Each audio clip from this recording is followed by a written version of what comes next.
Welcome, everyone, to Azeem USA. It is time for another deep dive. Yeah, and we have got a really fascinating one for you today. We really do. For the longest time, the tech world sort of operated with this, like, an invisible velvet rope. Oh, that's a good way to put it. Right. On one side, you had the VIP section. The ultra-premium flagship phones, they held the monopoly on, the magic AI features, the crazy image sensors, the premium build quality. And on the other side, you had the mid-range, general admission. Exactly. General admission.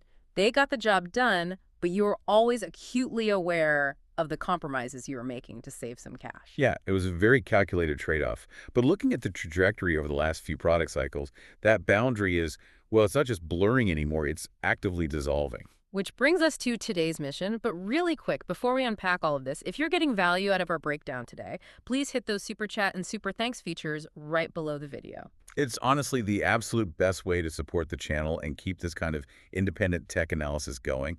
It really is. You should also hit that join button to become a channel member. You unlock some great exclusive perks by doing that. And for all your daily tech news and the full written reviews, you definitely want to bookmark the official blog over at https://azeemusa.blogspot.com. Yes, definitely check out the blog.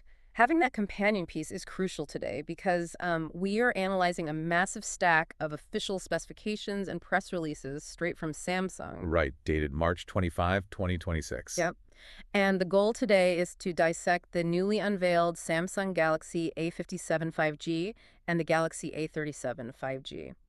Samsung is really pushing this narrative of bringing pro-level features at an awesome price to the mid-range market. Marketing claims are always easy to print, though. Exactly. So to figure out if these phones actually deliver pro-level experiences, we have to look past the glass and metal. We have to start with the software. Because right now, AI basically dictates the entire smartphone experience. Totally. So let's talk about what they're calling awesome intelligence. All right, so this is rolling out with Android 16 and Samsung's One UI 8.5.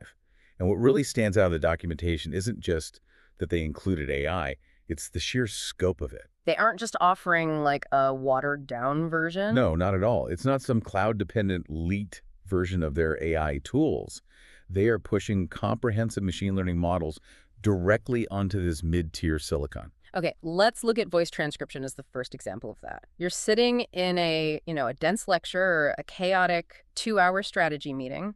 The phone takes that audio recording and turns it straight into readable, searchable text. Which is incredibly useful. It is. But I have to stop and play devil's advocate here for a second. Go for it. If my mid-range phone is actively listening to and transcribing a highly confidential business meeting, or even just a deeply personal voicemail where is that text actually going? That is exactly the skepticism you should have. Right. I am inherently skeptical of handing over that level of raw data to an AI model just to save, a few minutes of typing?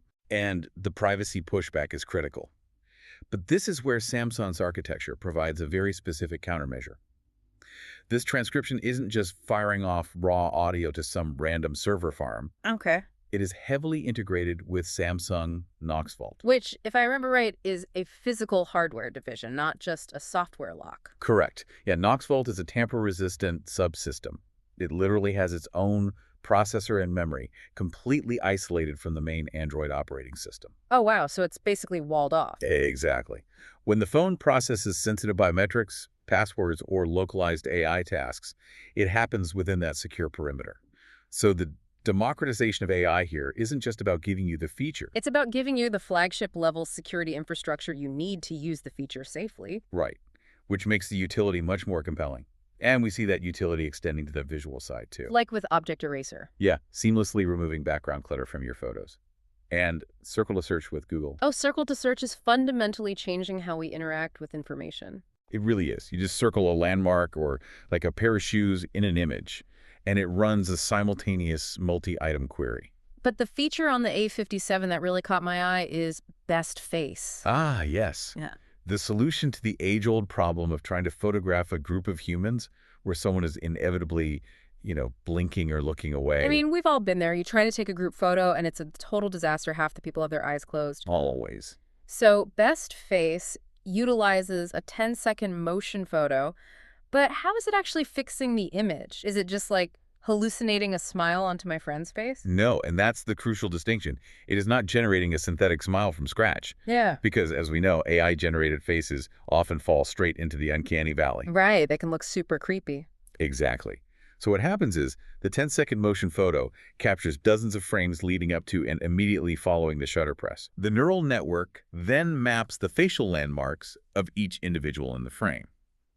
And it searches through all those captured frames to find the exact moment where each specific person had their eyes open and a flattering expression. So it's extracting real data, not inventing it. Precisely. It seamlessly stitches the best real expressions from that 10-second window into a single composite frame. Wow. Yeah, and it requires complex mathematical blending at the pixel level to ensure the lighting and shadows match up perfectly, so it doesn't look like a sloppy Photoshop job. It's all about reducing the micro-friction of daily life. You don't need to take 14 photos to get one usable shot. Exactly. But, there is a hard limit to what software can fix. If the raw data coming through the lens is garbage-like, if the sensor is tiny and the lens is cheap, the AI has literally nothing to work with. True. Which forces us to look at the physical optical hardware capturing those images. Well, the hardware here is far more robust than traditional mid-range expectations. Hmm. Both the A57 and the A37 are equipped with a highly versatile triple camera system. And that's anchored by a massive 50-megapixel main sensor. Yep. And the A57 actually separates itself by including optical image stabilization, or OIS. Right, that physical mechanical gyroscope movement inside the lens module that physically shifts the glass to counteract the shaking of your hands. Exactly. But the specs really hammer home their improved nightography. Mm-hmm. Taking photos in low light is historically where mid-range phones just completely fall apart. Oh, nightography is the ultimate stress test for a smartphone camera. It is. So these new sensors feature larger 1.0 micrometer pixels.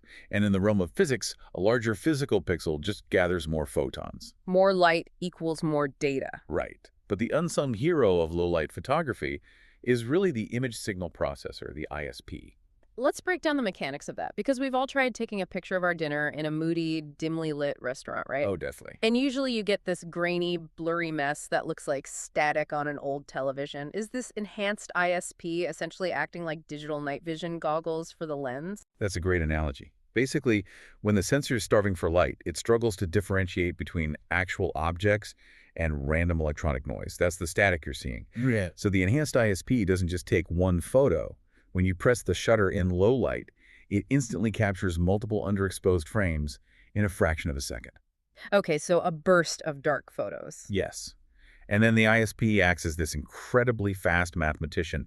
It aligns those frames pixel by pixel, compares them, and looks for anomalies. Oh, I see. So if a pixel is dark in 3 frames but bright static in the 4th, the ISP knows the static is an error and just throws it out. Precisely. It mathematically averages out the random noise and stacks the legitimate light data to create a single, bright, sharp image. That's amazing. It really is. It's doing complex computational photography in real time, so you don't have to fiddle with manual ISO settings or shutter speeds. And that computational power is also heavily applied to the front of the device. For vloggers and content creators, the A57 features a 12-megapixel front camera with Super HDR support for video. Which is huge. HDR, or high dynamic range, is a term that gets thrown around a lot. But in video, it is a massive processing burden. It is, because standard video often forces you to choose, right? Either your face is properly lit and the bright sky behind you is completely blown out in white. Or the sky is blue and detailed, but your face is cast in deep shadow. Exactly. So Super HDR solves this by continuously analyzing and tone mapping the contrast frame by frame, actively balancing the extremes so your face is vibrant and the background is detailed simultaneously. Right. But running advanced AI models, shooting 4K Super HDR video, and processing multi-frame nightography algorithms, that creates a massive bottleneck. It does. You need serious bandwidth to move that data. And processing that much data inevitably creates heat. Which perfectly dictates the internal architecture. Samsung equipped these devices with advanced octa-core processors and, crucially, upgraded LPDDR5X memory. Now, LPDDR5X is one of those spec sheet acronyms that makes people's eyes glaze over, but it's vital. If the processor is the chef in a kitchen, the RAM, the memory, is the counter space. I like that. LPDDR5X represents a massive increase in bandwidth. It basically gives the AI enough counter space to process a 50-megapixel image in milliseconds without the entire phone just freezing up. And that efficiency ties directly into power consumption. Mm. The batteries here are massive, 5,000 milliamp hours. Wow. Samsung is actually projecting up to 2 days of use on a single charge. 2 days is a bold claim, especially with these screens and processors. But they've backed it up with super fast charging 2.0. Yep, allowing the device to hit a 60% charge in just 30 minutes. That speed requires dual-cell battery architecture and precise voltage regulation, so it doesn't just overheat while pulling that much wattage. And speaking of heat, this brings us to a hardware feature normally reserved for high-end, dedicated gaming phones. The A57 incorporates a vapor chamber that is 13% larger than previous iterations. Okay, I have to challenge the necessity of this. Go on. A vapor chamber is essentially a high-end radiator for your phone. It uses a tiny amount of liquid that vaporizes when the processor gets hot, travels through the chamber to cool down, condenses back into liquid, and cycles back to the heat source. Right. Do we really need gaming-grade phase change cooling on a mid-range phone? Like, is it essentially just ensuring the phone doesn't turn into a space heater during an intense gaming session? Well, it's not just about peak temperatures during a gaming session. It is about sustained systemic efficiency. Okay. Thermal management is the silent protector of battery longevity. When a processor overheats, it relies on thermal throttling, purposefully slowing itself down to prevent melting, which causes your phone to lag. Nobody likes lags. Exactly. But more importantly, sustained excessive heat chemically degrades the lithium-ion battery over time. Ah. So the vapor chamber isn't just there to keep your hands from sweating while playing a mobile game. It physically protects the battery's chemical capacity over the long term. You got it. It is the exact reason why that 5,000 milliamp hour battery can reliably stretch to 2 days of use, not just out of the box, but a year or two down the line. It's an investment in the device's lifespan. Absolutely. And we see that emphasis on durability reflected in the exterior hardware as well. The design is super slim, featuring this really glossy glass finish that provides a glazed ceramic look. It definitely feels premium. It does. But the real standout is the IP68 water and dust resistance rating. IP68 is massive for this price bracket. Practically speaking, that means the device is tested to survive being submerged in up to 1.5 meters of fresh water for up to 30 minutes. Right. It transforms a torrential downpour or, an accidental drop into a puddle from an absolute disaster into just a minor inconvenience. It provides total peace of mind. So we've established that the hardware is resilient, the processing is thermally optimized, and the AI features are highly advanced. Yes. But the single most disruptive part of this entire announcement, the element that truly rewrites the value proposition of the mid-range market, is the software support timeline. Oh, without a doubt. Samsung is guaranteeing up to 6 generations of Android OS upgrades and 6 years of security updates. Let's pause and really look at that timeline. 6 years. Yeah. If you purchase this phone today, in 2026, you are guaranteed software relevance and security patches until 2032. It completely dismantles the forced obsolescence cycle. You are no longer pressured to buy a flagship device simply to ensure your phone won't be a security liability in 3 years. But I do have to push back hard on the reality of that promise. 6 years means we are talking about running Android 22 on this hardware. Right. Will an octa-core mid-range chip from 2026 even have the physical compute power to open the camera app or run basic AI tasks in 2032 without lagging to the point of being unusable? Software bloat is a very real phenomenon. It's a highly valid concern. The silicon will age. However, the strategy to survive a 6-year lifespan relies on 2 things. Okay, what are they? First, that LPDDR5X memory we discussed provides a significant bandwidth overhead, future-proofing the device against memory-hungry OS updates. Makes sense. Second, as on-device AI models become more demanding in the future, One UI is designed to dynamically offload heavier compute tasks to the cloud. So the phone won't be as fast in 2032 as it is today, obviously. But the combination of thermal protection, high bandwidth memory, and cloud-assisted AI ensures it will remain functional and, most importantly, secure. Which brings us to the actual cost of this longevity.